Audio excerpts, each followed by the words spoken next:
नमस्कार। छोटे भाई की छोटी बातों में फिर से आपका स्वागत है। वैसे जब नया वर्ष आता है बड़ी आशा और उमंग के साथ आता है, लेकिन जो हमारे 2026 है उसकी शुरुआत अच्छी नहीं हुई, क्योंकि 3 जनवरी को ही अमेरिका ने वेनेजुएला पर हमला बोला और वहाँ के जो राष्ट्रपति हैं निकोलस मदुरो और उनकी पत्नी, उन दोनों को अपहरण करके वे उनको अपने देश वापस ले आए। अभी तक ट्रंप दादा, उनको दादा ही कहेंगे, अपने को शांति का दूत कहता रहा और नोबेल प्राइज पाने का, अपने शांति प्राइज पाने का वो अपने दावेदार कहते थे, क्योंकि उन्होंने दावा किया मैंने तमाम युद्ध को समाप्त करवा दिया। उसमें भारत पाकिस्तान युद्ध भी है। हो सकता है कि उसमें उनकी कुछ छोटी सी भूमिका रही होगी, लेकिन जब भारत ने सख्ती से ये कहा कि इसमें आपका कोई भूमिका नहीं थी, तो वे अपने तथाकथित दोस्त मोदी साहब से के खिलाफ हो गए और खुल्लम खुल्ला उन्हें पाकिस्तान का समर्थन किया, उनको खूब पैसे भी दिए।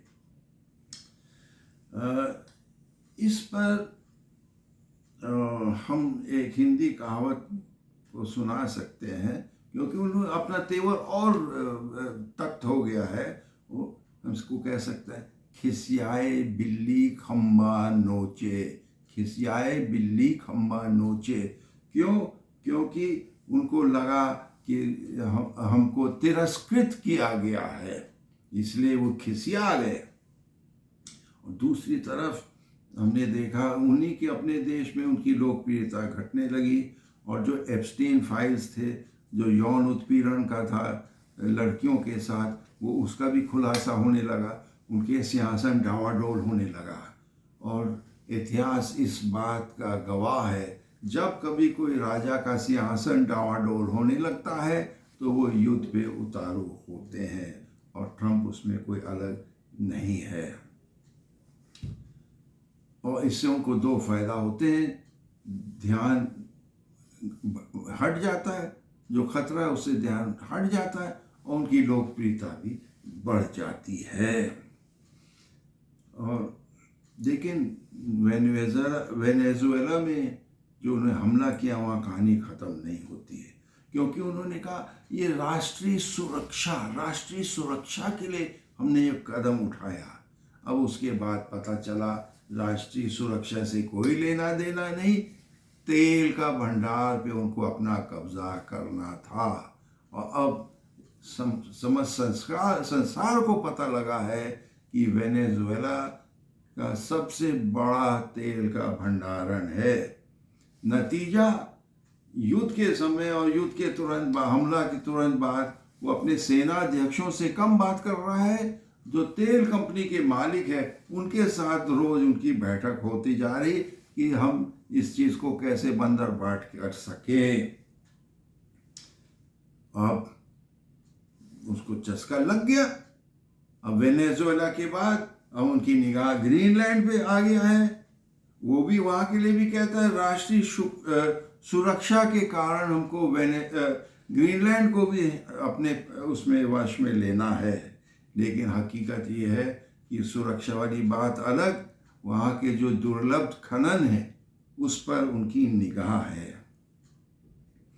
लेकिन इससे बहुत खतरनाक असर पड़ सकता है समस्त दुनिया पे, क्योंकि यदि उसने ग्रीनलैंड को कब्जा लिया तो समस्त विश्व का जो भी संतुलन है वो बिगड़ जाएगा। मैं ये क्यों कह रहा हूँ?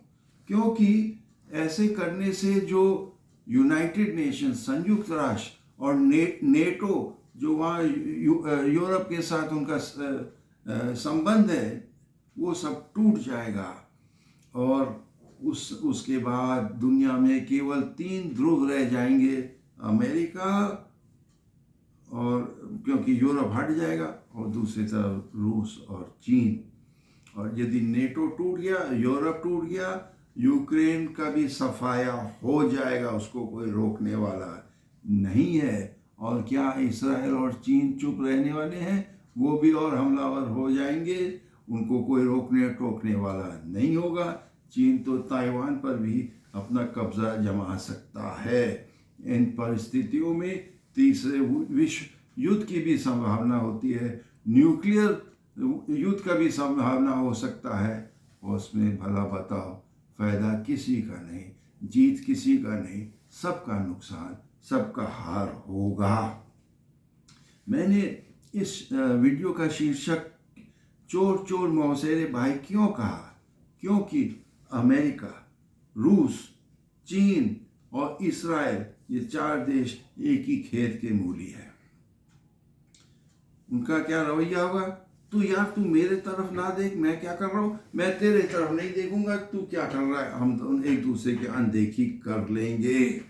और ऐसे परिस्थितियों में बाकी विश्व जो है मूक दर्शक बना रहेगा। और एक और हिंदी कहावत याद आती है, सैया हुए कोतवाल तो डर काहे का।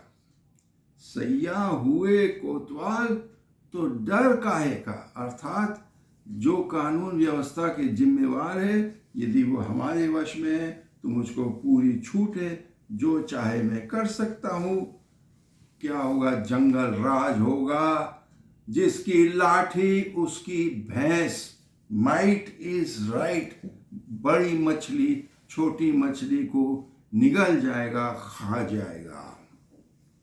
इस समय मुझको अपने देश के प्रथम प्रधानमंत्री जवाहरलाल नेहरू की याद आती है, जिनकी आजकल काफ़ी खिंचाई होती है।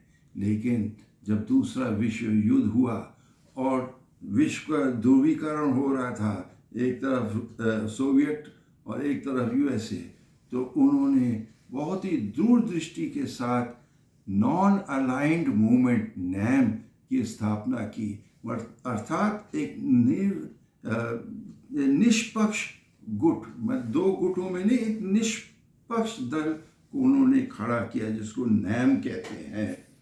अब इस समय मैं अपने प्रधानमंत्री से भी निवेदन करूंगा, यदि हमको विश्व गुरु बनना है, यदि हम लोग शांति दूत बनना चाहते हैं, तो मेहरबानी से ये मंदिर मस्जिद वाला उसको किनारे कर दीजिए और अच्छे देशों को एक साथ ले आइए। किसी शक्तिशाली देश के गोद में मत बैठिए और ये जो